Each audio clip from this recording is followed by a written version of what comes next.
કરો કે કેટલાક ધર્મોમાં સાવ નાના બાળકને ઊંઘમાંથી ઉઠાડીને સવારે ફજરની નમાજ પડવા એ લોકો લઈ જાય છે, ધરાર લઈ જાય છે, પછી એને ટેવ પડી જાય છે. આપણા છોકરાઓ એમ કે મારે નથી આવવું, તો આપણે કેટલી લિનિયન્ટલી એમને કહીએ છીએ કે આ કઈ વાંધો નહીં, એને નથી રસ પડતો એવું તમે કહો છો. કેમ રસ નથી પડતો? એને રસ પાડો. આપણે એટલો પ્રયાસ જ નથી કર્યો કે આપણા બાળકને ધર્મ સાથે આપણે જોડીએ. તમામ ધર્મોનું જ્ઞાન આપીને એને કમ્પેરેટિવ સ્ટડી કરાવો કે તારો ધર્મ કેટલો મહાન છે, સમજ. આવું આપણે જ નથી કરી શકતા, કારણ કે આપણે બીજા ધર્મો જાણતા નથી, વાંચવાની તસ્દી લીધી નથી. સો આઈ થિંક એવરીવેર દરેક રૂટ કોઝ કમ્યુનિકેશન છે. આ પેલા જેવું છે કે તમારું પેટ ખરાબ હોય તો બાકીનું બધું ખરાબ થશે, એવું રૂટ કોઝ કમ્યુનિકેશન છે. વાત કરો. 2 દિવસ આવ, તને ના મજા આવે તો આપણે જોઈશું. આવી પણ એક લિનિયન્ટ શરત મૂકી શકાય. તું ડાયટ કરે છે તો તું પર્યુષણમાં ઉપવાસ કેમ ન કરી શકે? પણ આપણો મજા શું છે કે એને ડાયટ કરે, જીમિંગ કરે, ફલાણું કરે, પ્રોટીન ખાય, અને પછી આપણે એને એવું સમજાવતા નથી કે પ્રોટીન તો આમાં પણ છે, આમાં પણ છે, આમાં પણ છે. જ્હોન અબ્રાહમ વેજીટેરિયન છે, એનાથી કઈ ફરક એના જીવનમાં પડે નથી. એટલા જ મસલ્સ છે જેટલા સલમાનના છે. હાથી જેવું પ્રાણી વેજીટેરિયન છે.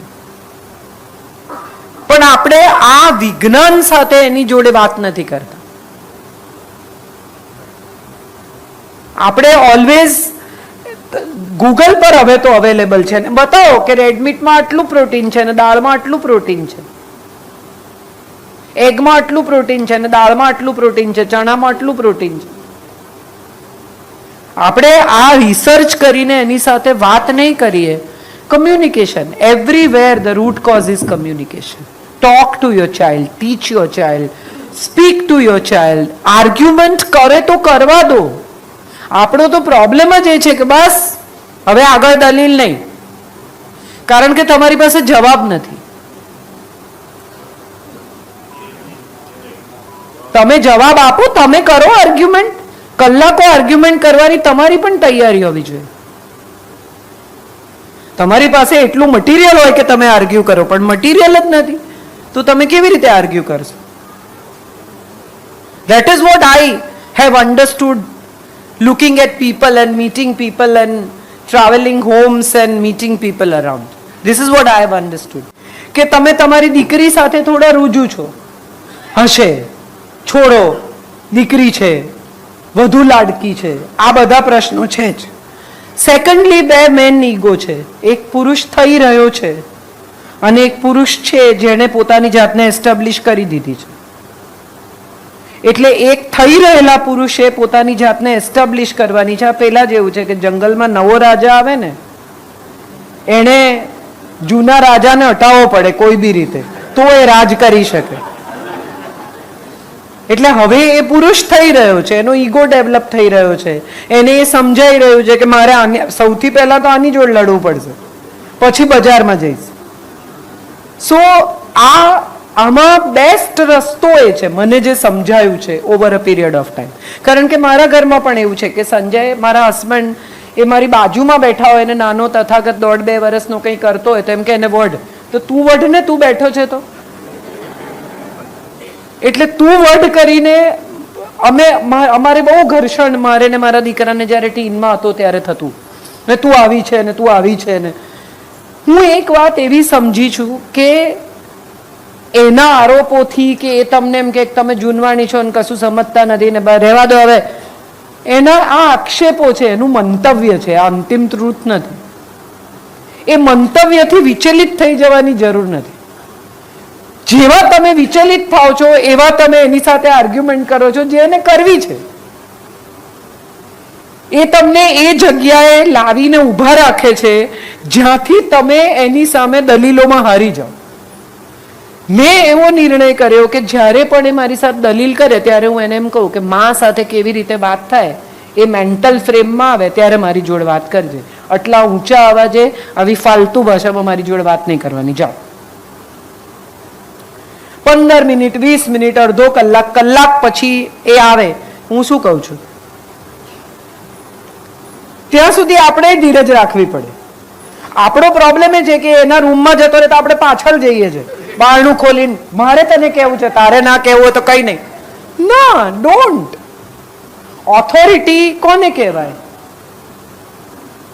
તમારી પાસે ઓથોરિટી છે એ પ્રૂવ કરવા માટે સૌથી પહેલી જરૂરિયાત એ છે કે તમે ઓથોરિટી એક્સપિરિયન્સ કરાવો.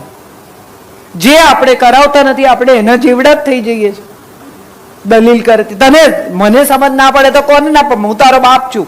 5 જ મિનિટમાં આપણે એની પાસે જઈએ, ફોન બગડી ગયો છે, જો ને હવે કોણ બાપ છે? So these are the basic things that we miss out on. એના જેવડા નથી થવાનું. મોટા ભાગના ઘરોમાં હવે એક એવી માન્યતા, એક એવો વિચાર પ્રચલિત થયો છે કે આપણે આપણા બાળકની સાથે દોસ્ત થવાનું. ના, નહીં થવાનું. એની પાસે બહુ દોસ્તો છે, મા બાપનો સેટ એક જ છે. ના થશો મિત્ર. મિત્ર જેવા મા બાપ થાઓ. મિત્ર નથી થવાનું, મિત્ર જેવા માતા પિતા થવાનું છે. તમારી ઓથોરિટી તો છે જ ને, નિર્ણય તમારો જ રહેશે. એ વાત એને જો આજે શીખી લીધી ને તો સાસરે જઈને પણ એને તકલીફ નહીં પડે. એ જો આજે શીખી લે ને કે વડીલ મારી માં છે ને મારી માએ જે નિર્ણય કર્યો અંતિમ છે, હવે નહીં બદલાય, તો એ કાલે સાસુને પણ સરેન્ડર થતા શીખશે. એને સરેન્ડર થતા જ નથી શીખવતા આપણે. અને પછી આખી, અચ્છા અંગ્રેજી માધ્યમની શાળામાં ભણે છે, તમારાથી સારું અંગ્રેજી બોલે છે, તમારાથી સ્માર્ટ છે, એની પાસે અમુક પ્રકારની માહિતી છે જે તમારી પાસે નથી, એટલે એ માહિતીના પત્તા તમારી ઉપર ફેંકે છે. તમને ખબર છે ફલાણાનું આમ છે, હવે તમે બેફલ થઈ જાઓ છો કે અચ્છા આ તો મને ખબર જ નહોતી. આ બધાનો શ્રેષ્ઠ ઉપાય એ છે કે વાત કરવી હોય તો હું ઓપન છું, આર્ગ્યુમેન્ટ કરવી હોય તો નહીં. વાત કરવી હોય તો આઈ એમ ઓલવેઝ ઓપન, દલીલ કરવી હોય તો હું ઓપન નથી. એ જાય પહેલા તમે જગ્યા છોડ દો. થાય છે શું કે એ ગુસ્સે થઈને જે એને કહેવું એ બધું કહીને જતો રહે છે અને તમે ત્યાં જ ઊભા રહી જાઓ છો અને પછી તમે એની પાછળ દોડો છો કે હવે મારે કહેવું છે, સાંભળ. ના, તમે જગ્યા છોડી દો કે મારે આ ભાષામાં અને આટલા એંગ્સ્ટ સાથે તારી સાથે આ દલીલો કરાય જ નહીં આટલા ગુસ્સા સાથે. તું જે દિવસે શાંત થઈ જાય, મારી સાથે વાત કરી શકે, કમ્યુનિકેટ કરી શકે, એક લેવલ પર આવે ત્યારે વાત કરીશું. ત્યાં સુધી મારે વાત જ નથી કરવી. અને એ 2 દિવસ બી થાય, 2 કલાક બી થાય, પણ તમે તમારી ધીરજ ખોઈને જો પાછા વાત કરવા પહોંચી ગયા તો તમારી ઓથોરિટી ગઈ. Wait till he comes down and he comes to your terms. ધંધો કરો છો બધા, વણિક છો, તમને નથી ખબર બિઝનેસમાં માણસને કેવી રીતે તમે તમારી ટર્મ્સ પર લઈ આવો? સામેથી 3 ફોન કરો એટલે તમારો ભાવ પડી જાય. નહીં કરવાના. આવશે, આપણો માલ ચેમ્પિયન છે, આપણી પાસે જ આવશે, બજારમાં ફરી લેવા દો. આ ન્યાય બાળકો માટે પણ છે કે મા બાપ એક જ છે એની પાસે. પરમની મમ્મી સારી રીતે રાખે છે, તારે જવું છે, હું બેગ પેક કરી આપું. એને ખબર છે કે પરમની મમ્મી નહીં રાખે, મારી જ મમ્મી રાખશે. એટલે મને તું એવું ના શીખવાડ કે પરમની મમ્મી બહુ સારી. હું તો જાણું જ છું કે હું સારી છું. કોન્ફિડન્સ એટલો બધો અગત્યનો છે માતા પિતા તરીકે, જે આપણે બધા અજાણે ખોઈ બેઠા છીએ. અજાણે ખોઈ બેઠા છીએ. આપણને લાગે છે કે હું કઈ ખોટું નથી કરતો ને, હું કઈ આમ નથી. ના, તમે ઉત્તમ પિતા છો. એ તમને એમ કે નથી એથી તમે નથી એવું ના માની લો. એને મજા આવે છે આ કરવાની કે તમને કશી સમજ નથી પડતી. એટલે આપણને બી હે મને નહીં સમજ પડતી હોય. ના, don't go there. He wants to take you there. કારણ કે આ પેઢી બહુ સ્માર્ટ છે. ટેકનોલોજી સાથે જન્મેલી પેઢી છે. તમને જે સેલફોન શીખતા 5 વર્ષ લાગ્યા, એ 5 વર્ષનું છોકરું 5 મિનિટમાં શીખી જાય છે. તમારા લોક, એને એબીસીડી નથી આવડતી હજી, પણ એ તમારા ફોનનું લોક ખોલી શકે છે. એક વાર પેટર્ન જોઈ લે તો એ ફટ ખોલી નાખે છે. એની મેમરી ચેમ્પિયન છે. એની આવડત અદ્ભુત છે, એ સ્માર્ટ કિડ છે, સ્માર્ટ સ્કૂલમાં જાય છે, તમારાથી વધુ એને સગવડો મળી છે, એટલે એનો આત્મવિશ્વાસ તમારાથી વધારે છે. એ બધી જગ્યાએ જો તમે તમારી પાસે એક જ વસ્તુ છે, અનુભવ ને ઓથોરિટી, એ નહીં વાપરો તો તમારી પાસે બીજું કંઈ છે જ નહીં. કેટલીક વસ્તુઓમાં ન પડવું એ પણ એક ઉત્તમ ઉપાય છે, કારણ કે એમના બાળકો એમણે મોટા કરવાના છે. મોંઘવારી એવી છે, એક બેટર જીવન આપવાનો તમારો જે પ્રયત્ન છે, સ્કૂલની ફીસ કયા પ્રકારની છે? That is in every community. Everywhere there is a single child. Everywhere there are people who get married late. There are everywhere people who don't want to get married, don't want to have children. Everywhere the new generation is in the same frame of mind. They are not different. આ જૈન સમાજમાં જ છે એવું ન માનો. All. I don't want to fall into any religious argument. I don't want to make any statement which is controversial. But the truth is કે આપણે અમુક રીતે આપણા બાળકોને એ બ્રેવરી કે એ હિંમત કે એ આત્મવિશ્વાસ નથી આપી શક્યા. એ જો નવા મા બાપ આપી શકે તો એમણે આપવો જોઈએ. તમારો ફેથ તમને સ્કૂલમાં એક છોકરો એમ કહી જાય કે તમારા તો 33 કરોડ દેવ છે, કોને પૂજવાના? અને આપણું છોકરું ઘેર આવીને આપણને પૂછે તો આપણી પાસે એનો જવાબ છે? હા છે. આપણી પાસે એનો જવાબ એ છે કે અમે તો પવનને, પાણીને, પર્યાવરણને પણ દેવ માનીએ છીએ. અમે દરેકને દેવ માનીએ છીએ અને દરેકની સાથે અમે સરેન્ડર થઈને વર્તીએ છીએ, કારણ કે અમારા મનમાં દરેક પ્રત્યે આદર છે. હવે આવી દલીલ તમે કરી નહીં શકો તો કારણ કે તમે વાંચતા નથી, તમારી જ પાસે તૈયારી નથી એની સાથે દલીલ કરવાની. કન્વિન્સ કરવા પડશે આજની પેઢીને, કારણ કે વાય જનરેશન છે. they have all whys in their lives, and if you cannot answer those whys, they will not listen to you. Prepare થાઓ જવાબ આપવા માટે.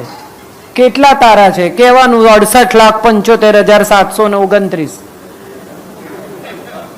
એ તમને એમ કે તને કેવી રીતે ખબર? તો કે તું ગણી લે, તને કરેક્ટ ના લાગતા હોય તો.